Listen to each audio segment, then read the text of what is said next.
दोस्तों जय हिंद। मैं हूं शम्स तबरेज और आप देख रहे हैं टाइम्स मेल।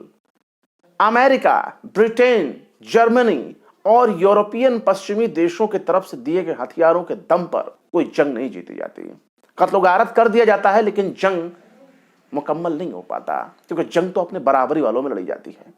लेकिन जिस तरह का बराबरी का टक्कर यमन की तरफ से मिल रहा है, उससे तो यही लगता है कि ईरान ने अपने ज्यादातर हथियार यमन को ट्रांसफर कर दिया है। क्योंकि जिस तरीके से इनके हमलों की शिद्दत बढ़ रही है, उसे देखकर तो यही लगता है कि शायद पूरा का पूरा इजराइल खाली ना हो जाए। इजरायली तेल अवीव छोड़कर भाग रहे हैं, ऐसी खबरें पहले भी आ चुकी हैं। अब तो यह रफ्तार तेजी के साथ बढ़ने लगी है। लेकिन जिस तरह से यमन के हौसी तड़के सुबह भोर में हमला करते हैं, वो भोर जिसमें कोई भी रात भर का जागा हुआ शख्स चाहे कैसा ही बेदार क्यों ना हो, जैसे ही सुबह का वो वाला वक्त आता है, उसे नींद तारी हो जाती है और नींद आने लगता है। और ऐसे वक्त में अगर यमन के हौसियों की तरफ से 2040 किलोमीटर दूर से हाइपरसोनिक मिसाइलों के जरिए या ड्रोन के जरिए हमला किया जाता है, तो उन हमलों की वजह से इजरायलियों की नींद हराम हो जाती है। इजरायली आधी नींद में ही भाग करके शेल्टर में अपनी जान बचाने के लिए मजबूर हो जाया करते हैं। और बहुत ही कम वक्त होता है जैसे कि शेल्टर पे जाने के लिए होता है। अगर एक बार सायरन बजने लगा तो महज 30 से 40 सेकंड ही होता है, और उसी दौरान उनको बंकर में जाना होता है, शेल्टर में जाकर के अपनी जान बचानी होती है।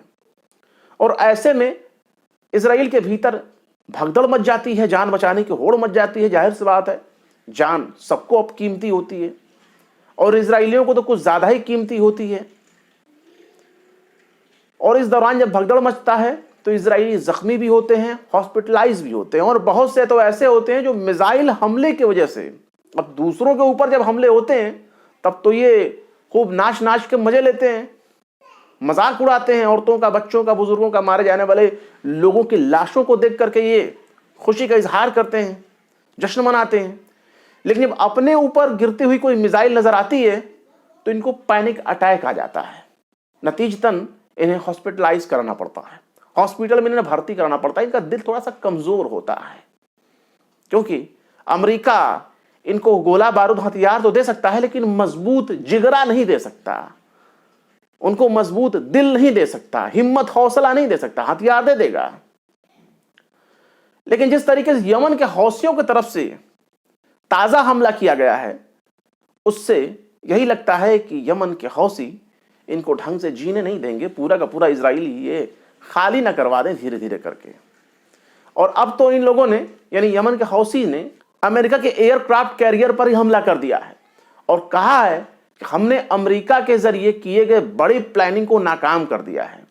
और यमन के हौसियों ने अपने बयान में सीधे तौर पर इल्जाम लगाया है कि अमेरिका यमन के ऊपर अटैक करने वाला था और आ रहा था, लेकिन हमने उनके मंसूबे को नाकाम कर दिया। हमने उनके ऊपर उल्टा अटैक कर दिया, हमला कर दिया, और फिर इजराइल के ऊपर भी 2-3 हमले कर दिए।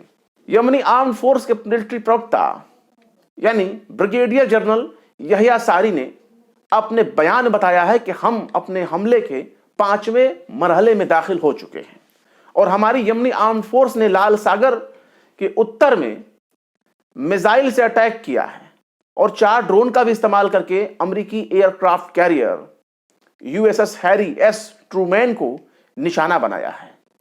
और इस निशाना बनाने की सबसे बड़ी वजह इन लोगों ने कहा है कि अमेरिका हमारे खिलाफ एक हवाई हमला करने की तैयारी कर रहा था और इस मिलिट्री ऑपरेशन को, अमेरिका के इस मिलिट्री ऑपरेशन को हमने अपने हमले के जरिए नाकाम कर दिया। उसने कहा है कि जो हमारी यूएवी फोर्स है, यानी ड्रोन फोर्स है, उसने 2 मिलिट्री ऑपरेशन चलाए और दोनों मिलिट्री ऑपरेशन में पहला याफा के कब्जे वाले इलाके में भी इन लोगों ने किया, यानी इजराइल का जो याफा इलाका जिसे कहा जाता है, याफा के ऊपर इन लोगों ने हमला किया। और इसके साथ ही 2 और ड्रोन भी दागे। दूसरा जो ड्रोन इन लोगों ने दागा वो अश्कलोन में जाकर के गिरा और दावा किया जा रहा है कि हमने दोनों ही जगहों पे जो है वो आम लोगों के ऊपर अटैक नहीं किए, बल्कि इजराइल के मिलिट्री ठिकानों पर हमला किया है।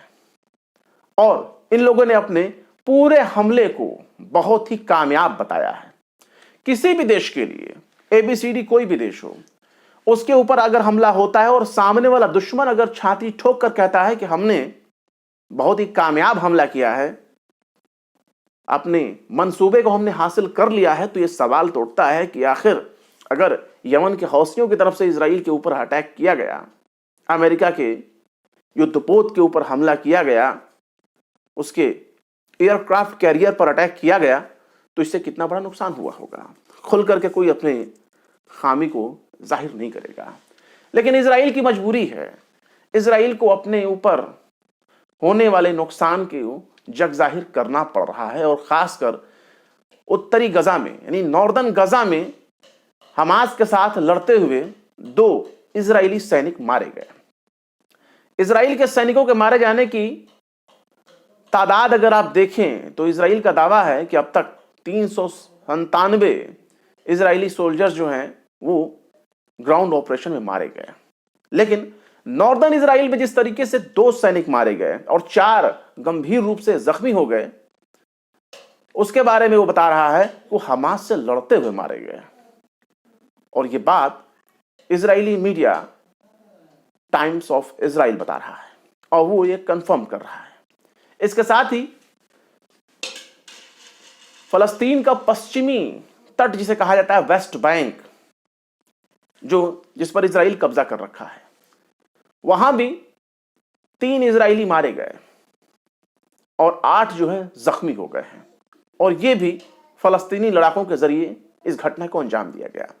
और बताया गया कि वेस्ट बैंक पर गोलाबारी में 3 इजरायली मारे गए। फलस्तीन का एक गांव है अल फुंदुक, उस इलाके में यह हमला हुआ है, और हमला बिल्कुल मेन रोड पर हुआ है, जिस रोड पर इजराइल और फलस्तीन दोनों की गाड़ियां आया जाया करती हैं। और फिलहाल इजराइल हमलावरों की तलाश कर रहा है कि आखिर हमला किया किसने। लेकिन अगर गाजा के भीतर इजराइल की बर्बरता देखी जाए तो जब जब इसके लोग मारे जाते हैं तो यह खुन्नस में कभी बमबारी करता है, कभी ऐसे ऐसे घिनौने वाकयात को अंजाम देता है जिसे सुनकर शर्म आने लगती है। इजराइल की सेना ने अपने कुत्ते के जरिए एक प्रेग्नेंट लेडी को कत्ल करवा दिया। अपने कुत्ते के जरिए उस हामला खातून को नोचवा दिया, नोच नोच कर उसे मार डाला।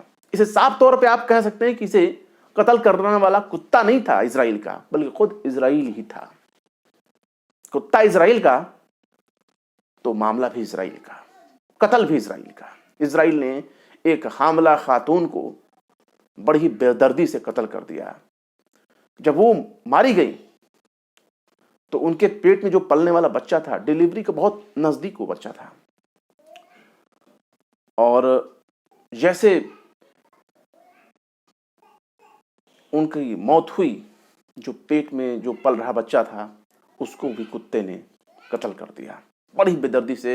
और इस खबर को मैं बता रहा हूं कि पढ़ने के बाद मेरे मन में क्या फीलिंग हो रही है। खैर, ये खबर जो है वो मिडल ईस्ट आई ने बताई है। जिस तरीके से एक हामला औरत के ऊपर इजराइल ने एक कायरता अपनी दिखाई है, बर्बरता दिखाई है, ये बेहद ही शर्मनाक है। लेकिन इस घटना से भी ज्यादा शर्मनाक बात अगर कोई है तो वह है फलस्तीनी अथॉरिटी। जानते ही हैं आप कि फलस्तीनी अथॉरिटी में जो बैठे गए लोग हैं वो पीएलओ के जरिए चलाया जा रहा है। पीएलओ भी किसी जमाने में फलस्तीन को आजाद कराने के लिए झंडा बरदार था, लेकिन बाद में इजराइल के साथ गले से गला मिला करके, कंधे से कंधा मिला करके वो फलस्तीनियों को चूना लगाने लगा। हालत ये हो गई कि फलस्तीन में जो फलस्तीनी अथॉरिटी है उसके साथ तो इजराइल की यारी दोस्ती है, लेकिन अब फलस्तीनी अथॉरिटी ने अमेरिका को इतना खुश कर दिया है कि उसने अमेरिका से $680 मिलियन की सिक्योरिटी एड मांगी है। गोला बारूद, हथियार, इन सब की मदद मांगी है, और अमेरिका ने भी वादा किया है कि वो उसकी इस डिमांड को पूरा करेगा। पूरा इसलिए करेगा क्योंकि ये खबर में पता चल रहा है कि अमेरिका का जो डेलीगेशन है उसने जेनिन में जिस तरीके से फलस्तीनी अथॉरिटी ने अपना किरदार अदा किया है, उससे बेहद खुश है, बहुत खुश है। खुश इसलिए है क्योंकि वहां हमास के खिलाफ, फलस्तीनी रेजिस्टेंस के खिलाफ फलस्तीनी अथॉरिटी की जो फोर्स थी वो इजराइल की फोर्स के साथ मिल करके हमला करती है उनके ऊपर, यानी फलस्तीनी जो रेजिडेंस फोर्स है उनके ऊपर हमला करते हैं। कईयों को इन लोगों ने मारा, अरेस्ट किया, कत्लो गारत किया, और आम लोगों के ऊपर भी इन लोगों ने अटैक किए फलस्तीनी रेजिस्टेंस होने के शक में। और इसी से खुश होकर अमेरिका इनको बख्तरबंद गाड़ियां देगा, गोला बारूद देगा, और ये सब अदा करने का वादा अमेरिका ने किया है क्योंकि वो जेनिन में किए गए फलस्तीनी अथॉरिटी के जो किरदार उससे बहुत खुश है, संतुष्ट हो गया, सेटिस्फाइड हो गया। और मालूम है ये फलस्तीनी अथॉरिटी के जो चीफ हैं महमूद अब्बास, इनको इजरायली एजेंट कहा जाता है। ये माना जाता है कि ये बस अब ये अमेरिका इजराइल के एजेंट हैं और ये उन्हीं के जरिए बैठाए गए हैं। खैर, बहुत से एजेंट भरे पड़े हैं पूरी इस्लामी दुनिया में। इस्लामी दुनिया तो कुछ है ही नहीं, मुस्लिम दुनिया कही है, जो मुस्लिम हुक्मरान हैं, बादशाहियत है, मलूकियत है, जहाँ जहाँ बैठे हैं वहाँ वहाँ ऐसे ही तर्क करके जासूस एक से बढ़कर एक भरे पड़े हैं। और आज से नहीं, 1300-1400 साल से आप हर जगह आपको देखने को मिलेगा। कूफा से लेकर शाम तक आपको, मिस्र से लेकर हर जगह आपको देखने को मिलेगा। और आज भी उनका किरदार ऐसा ही है। लेकिन अगर बात की जाए गजा की, तो गजा एक ऐसा नासूर बन चुका है पूरी दुनिया के लिए जिसके जख्म को भरा नहीं जा सकता, चाहे कुछ भी कर लीजिए। भले ही इजराइल को खाली करके वहां से जाने के लिए मजबूर कर दीजिए, लेकिन जो कत्लो गारत, जो जख्म जिस तरह से इजराइल ने दिए हैं उसे मिटाया नहीं जा सकता, उसकी भरपाई नहीं हो सकती। इजराइल ने अभी 24 घंटे के अंदर अपने हवाई हमले में 31 फलस्तीनियों को मार दिया है और कम से कम 57 लोग ऐसे हैं जो इस अटैक की वजह से जख्मी हैं। वहीं संयुक्त राष्ट्र का जो रिलीफ चीफ हैं टॉम फ्लेचर, उन्होंने कहा है कि गाजा में जो जिंदा बचे हुए लोग हैं उनको बचाने की जो जद्दोजहद चल रही है वो उम्मीद, वो आस, उस आस की डोर अब टूटने के कगार पर है। क्योंकि जो सहायता करने वाले, जो मदद करने वाले जो उनके एक्टिविस्ट हैं उन पर इजराइल हमला कर रहा है। यूएन के जो नुमाइंदे हैं, जो लोग हैं, जो वहां पर जाकर के फलस्तीनियों की मदद कर रहे हैं, उनके लिए खाने पीने, दवाइयों का, टेंट का इंतजाम करने की कोशिश करते हैं और मदद ले जाते हैं वहां गाजा के भीतर, उनके ऊपर इजराइल हमले करने लगता है। कई बार काफिलों पर हमला किया गया और इजराइलियों के जरिए उसे लूट लिया गया। इजराइल की जो सेटलर्स हैं, अवैध शरणार्थी जो हैं, उनके जरिए गाजा में मदद के लिए जाने वाले जो भी ट्रक होते हैं, जो भी काफिला होता है, जो भी सामान होता है, उसे लूट लिया जाता है। और ये सब कुछ इजराइल के इशारे पर होता है और लगातार ये इल्जाम लग रहा है, जिसकी वजह से यूएन को कहना पड़ रहा है कि वो उम्मीद जो जिंदा रखने के लिए मदद थी, वो आस अब टूट रही है। खैर, इजराइल के नरसंहार में अब तक कम से कम गाजा में 45,885 फलस्तीनी जहाँ भाग हो चुके हैं, हलाक हो चुके हैं। फिलहाल जिस तरीके से यमन के हौसी इजराइल की नाक में दम कर रहे हैं, सिर्फ उतना ही ना काफी है, क्योंकि इसके लिए जब तक कोई देश इनके ऊपर खुल करके अटैक न करेगा, कौन सा देश आया अब तक?